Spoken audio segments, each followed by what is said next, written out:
Hello, thank you for finding out time to join me today on the Community Report as I take you on a journey into various communities in the country on a weekly basis, highlighting their strengths, weaknesses, as well as other distinguishing features. I am Chris Elems, your host. Today on the program, we'll begin our journey from Makoko, a suburb of Lagos, predominantly projected as a community on top of water. Now, if that's your thoughts too, you may just be partially right or wrong, as the case may be. Well, just sit back, relax, and take this ride with me as we make more discoveries. The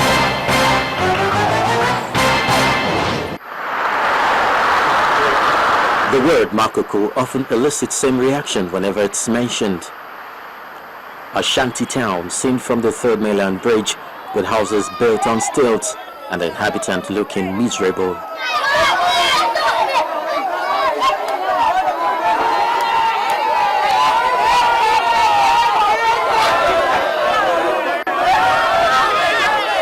This journey is an attempt to have a first-hand experience of this much talked about community located in Yaba, Lagos State. Although there are conflicting figures of the population density of this community, it is however believed that there are over 200,000 residents in this area. On hand to help me with my tour are Adeshola and Adams, and we are on our way to see the Bali of the town, who incidentally is at a turbaning ceremony of one of the sons of the land as the chief imam of the community. He gives us the go-ahead to have a tour of the locality. Our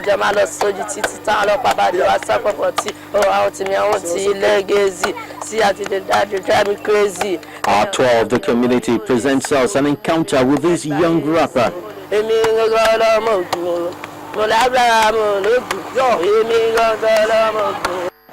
And lots more interesting features. Say mommy! Say mama di mama!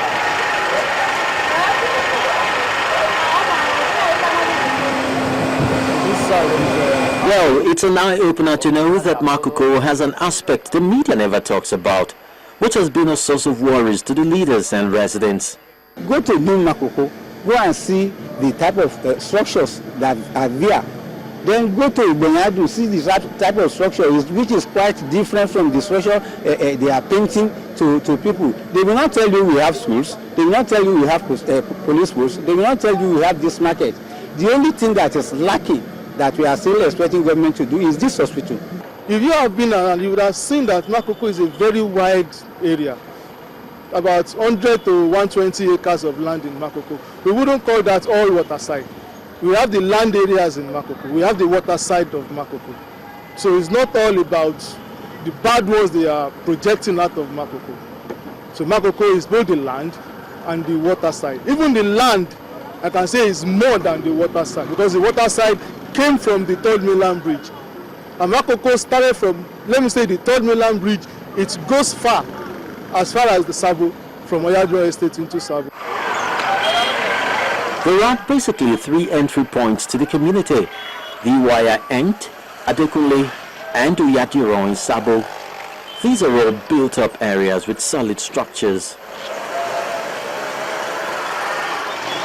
Inhabitants are drawn from various ethnic groups, including the Eguns and Ilajes, who prefer to live by the waterfront. You cannot blame this is their culture. If you bring them out of that water and bring them up, they will not be able to live.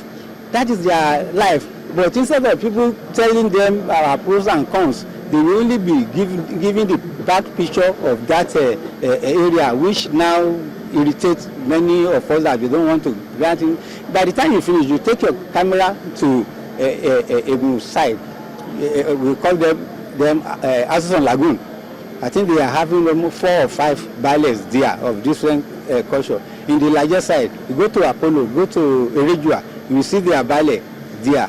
Dominated by Elijah people. Though other tribes are there too. It is often believed that crime rate here is relatively high. But the community leaders are not folding their arms as they work hand in hand with the police to ensure safety of lives and property. One of those saddled with these responsibilities, Pastor Joe. With his team, we had a chat at the Wire End of the community. Everybody knows the problem of security lapses is because of unemployment. Because everybody wants to be somebody. But when there's no way to be somebody, there's no light. Somebody who is an hard man, you only go and learn a tailor. You want to sew for people and get money, you could not see light. You are a welder, you cannot see the weld. Then you resort into riding Okada. At the end of the day, some areas have been cleared of Okada not to move into. So definitely everybody wanted to leave. Somebody is having a wife and a children. I don't see, when you talk of somebody's security, if somebody will be sitting down with his family that they cannot even afford to give 200 naira to go and buy something to eat, they will think otherwise. Makoko is also said to be where the first celestial church in Nigeria started from. Some of the leaders of the church speak with us on this. The church started here in Nigeria in the year 1951. And if my arithmetic is right, it's about 64 years now. Since the church started growing, we have some significant improvement in the lives of the people in and around Makoko. Physical growth, spiritual growth has been fed by all and sundry, and this has been the positive result of Celestial Church of Christ in Makoko, the cradle of Celestial Church of Christ in Nigeria and worldwide.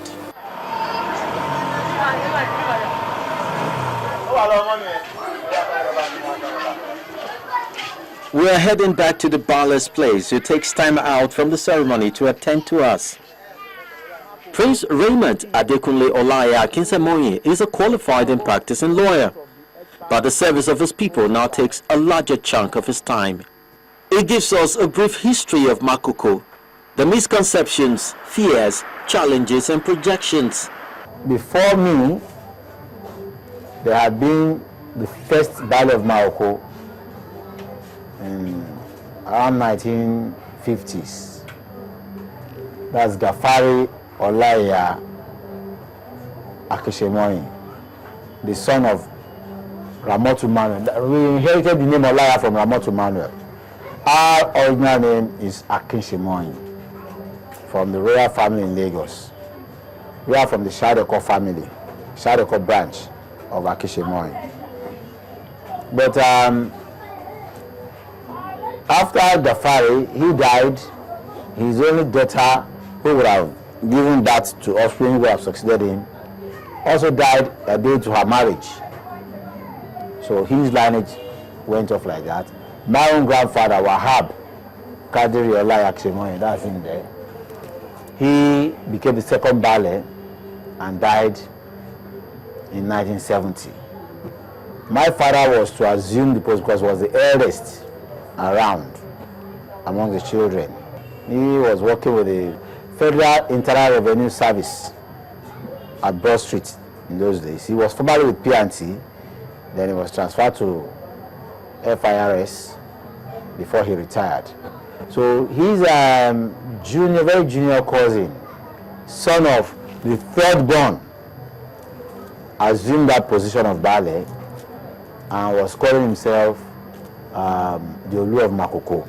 He named himself the Olu of Makoko. But by Ramotu Manuel that we inherited Makoko from had 5 children. Gafari was the first Bale. My grandfather Wahab, who was the second Bale. Rahim Olaya Akinsemoye, the first chief imam, who gave birth to the second chief imam of Makoko, and the second chief imam who tipped me as the Bale of Makoko. You get it? And his own son now, he died about 2 weeks before I was capped. So his own son is being called, he's being turbaned today as the new chief imam of Makoko. So Rahim was the third born.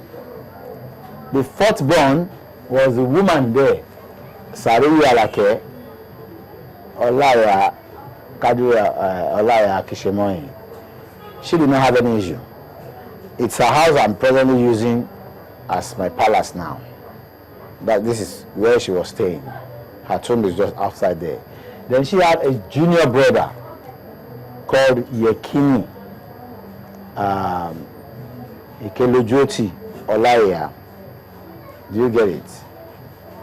So those are the 5 children of Mama Ramoto Akishemoi. But out of those 5 I've mentioned, their father died childless. His child died. Sariu died childless, leaving only 3.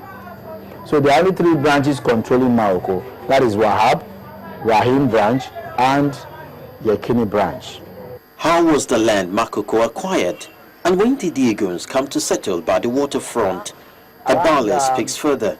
Middle 18th century. I think 19th century. Adam Emmanuel, who was the father of Ramoto Emmanuel, bought the land from the Oloto family and was using it as a farmland. So upon his death, his child, the only surviving child left, Ramoto Emmanuel, took over and was exercising right. She was a trader and she was always traveling around. So she put some people in charge of the farmland to be staying there, farm and give her rent. But when she came there, the person they put there died. Their own children now took over the land and claimed ownership. So she went to court. It was a lengthy litigation issue that went as high as the Supreme Court. And at every stage she was given judgment that she was the true owner of Makoko. We have the judgments. So she got that one. She got judgment as the true owner of Makoko. And when she finally came to settle down, she invited the Egun people to come and be fishing for her. Are you getting it? So the Egun people started coming to fish, and in her will, she wrote it there, which I have, that she invited the Egun people to come and fish for her, and that she was collecting rent for their staying on the waterfront, and that her children must not fail to collect rent. It's then her will. I have it. You get it? So somewhere along the line, these people started coming from, after the Egun people came, the job people also, the larger people, they came to be fishing because a lucrative business around this area.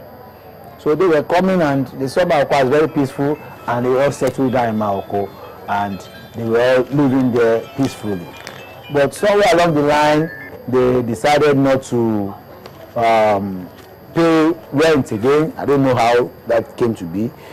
Some of them became illegal squatters. On why the waterfront has continued to attract media attention and all the negative remarks associated with the area, he explains. Any fire disaster, any fire outbreak there now, trace it. Trace that fire outbreak. They are selling fuel. They sell fuel openly in that place. What then do we do? Go there, they sell cocaine. They sell heroin, they sell hemp. And the government is looking elsewhere. I cannot go there and fight them. I cannot go and fight those things because I am not a law enforcement agent. There are claims that most of the land belonging to Makoko have either been illegally acquired or taken over by government. The Makoko we are living in now has been stolen, has been butchered.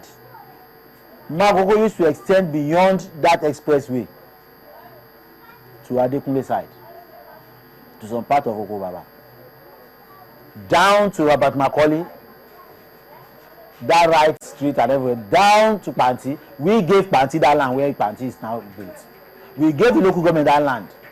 Mama Sariu gave land to Red Cross to build. She gave land to Scout, Boy Scout, and we are watching. If the Boy Scout is not using it, they must not sell that land to anybody. And Makoko is not a government property. The only place government acquired in 1942-43, we went to court. We have gone to court against them. I am the one who asked the case to be put in a die. And finally, he shares his thought on the way forward for Makoko. Makoko is not all about waterfront. It's not about a marshy area. Makoko is a good place that can be redeveloped, reclaimed and redeveloped. Before disembarking from this journey, we stopped at the fish market to have a feel of what goes on there.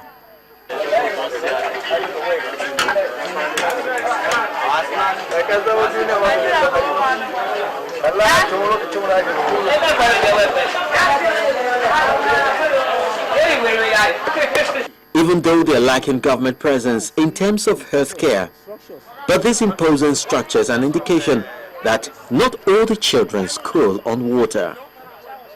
This is where the journey comes to an end today. Now you know Makoko is not entirely just the waterfront as predominantly projected by the media. No more life activities go on here. Thank you for joining us. Until next time, bye-bye.